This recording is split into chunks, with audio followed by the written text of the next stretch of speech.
অবশেষে স্বাস্থ্য ভবনে মুখ্যমন্ত্রী মমতা বন্দ্যোপাধ্যায়। আজ পঞ্চম দিনে পড়েছে ডাক্তারদের আন্দোলন। সেই আন্দোলন স্থলেই পৌঁছে গেলেন মুখ্যমন্ত্রী। সঙ্গে রয়েছেন রাজ্য পুলিশের ডিজি রাজীব কুমার। 5 দফা দাবি নিয়ে স্বাস্থ্য ভবনের সামনে আন্দোলন করছেন তারা। শনিবার সকালে হঠাৎই স্বাস্থ্য ভবনে পৌঁছে গেলেন মুখ্যমন্ত্রী মমতা বন্দ্যোপাধ্যায়। এদিন মুখ্যমন্ত্রীর গাড়ি মা ফ্লাইওভারে ওঠার সময় সন্দেহ তৈরি হয়। মুখ্যমন্ত্রী সোজা পৌঁছে যান স্বাস্থ্য ভবনে, যেখানে জুনিয়র ডাক্তাররা প্রায় 96 ঘন্টা ধরে অবস্থান আন্দোলন করছেন। কি বললেন মুখ্যমন্ত্রী, শুনুন। আমি আপনাদের আন্দোলনকে কুর্নিশ জানাই। আমি নিজে স্টুডেন্ট মুভমেন্ট থেকে উঠে আসা লোক।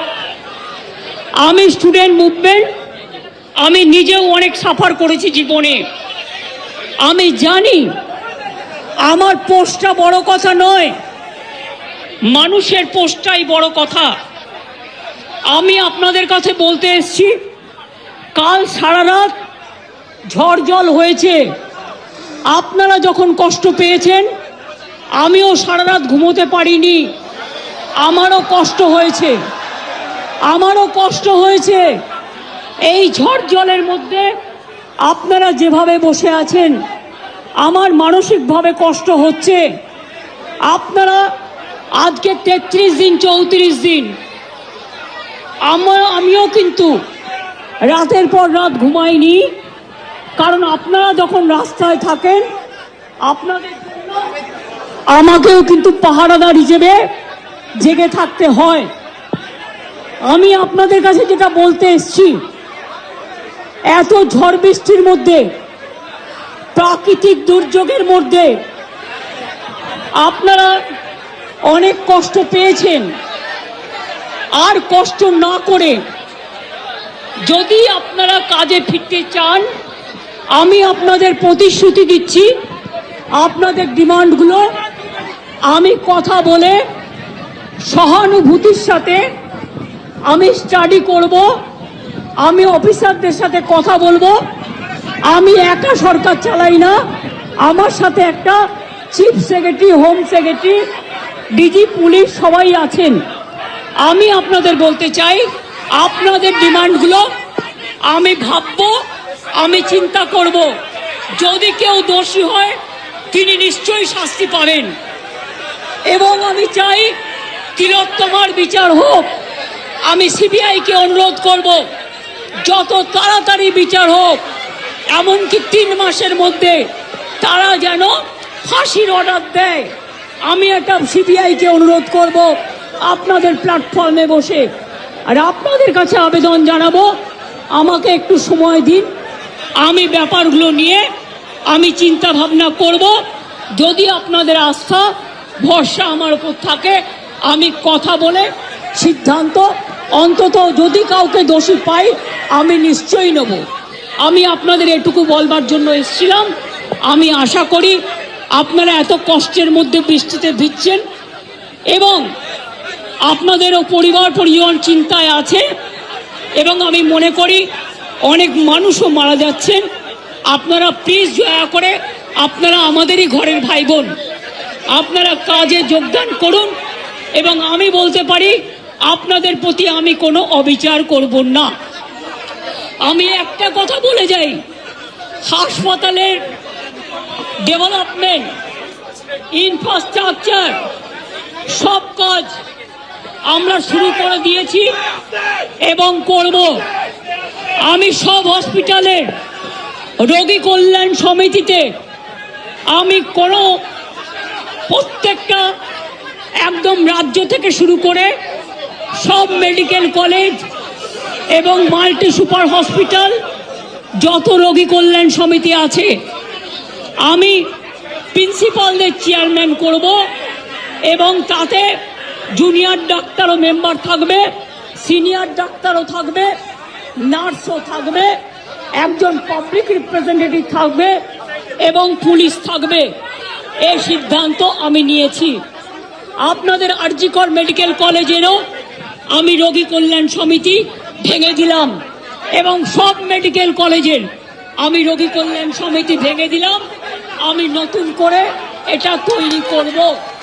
এবং আপনাদের আমি বলতে পারি, বাদবাকি আপনাদের যা ডিমান্ড আছে আপনারা আমাকে বলেছেন যদি সত্যি কেউ দোষী হয় দোষীরা শাস্তি পাবে, দোষীরা কেউ আমার বন্ধু নয়, দোষীরা কেউ আমার শত্রুও নয়।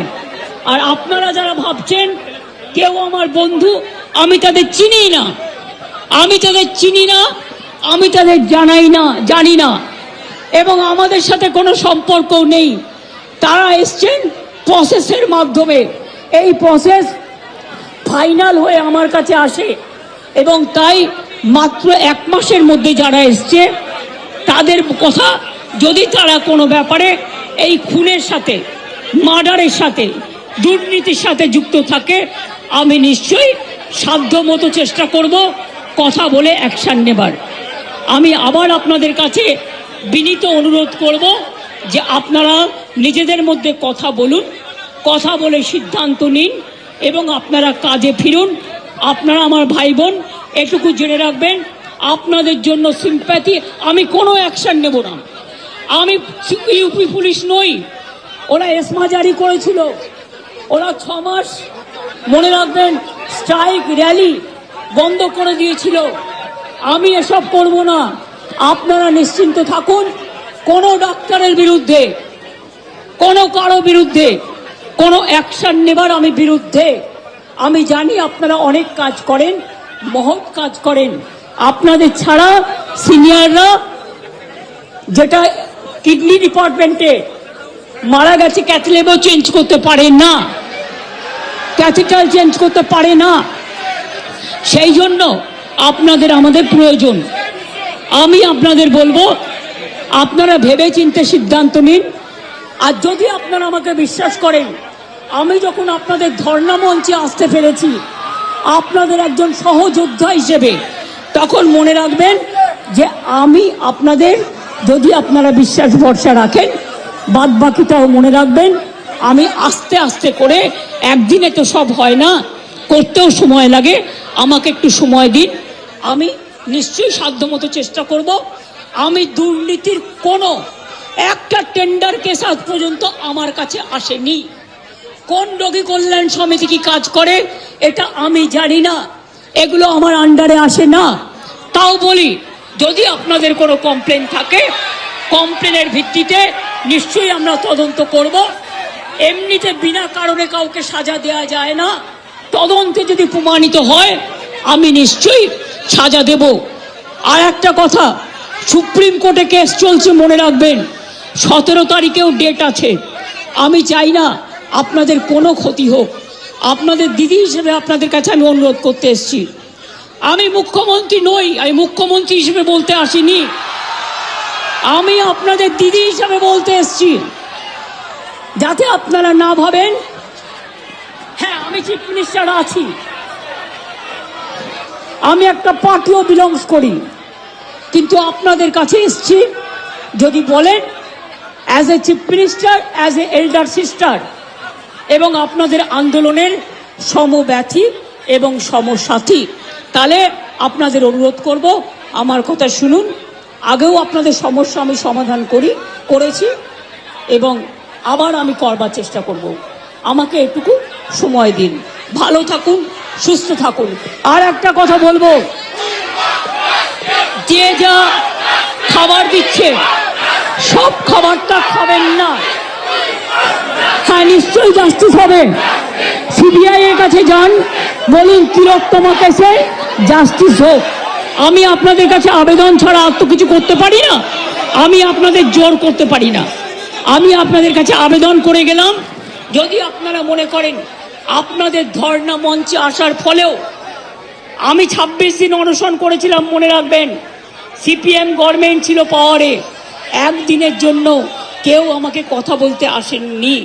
কিন্তু তা সত্ত্বেও আমি এসেছি, তার কারণ আমি মনে করি আপনাদের কাছে আসা মানে এটা নিজেকে ছোট করা নয়, এটা নিজেকে বড় করা।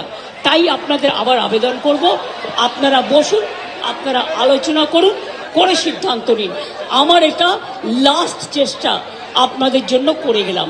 বাদ বাকিরা যদি আমার উপর ছেড়ে দেন, আপনারা জাস্টিস পাবেন, আপনারা ইনজাস্টিস হবে না, এটুকু আমি বলতে পারি।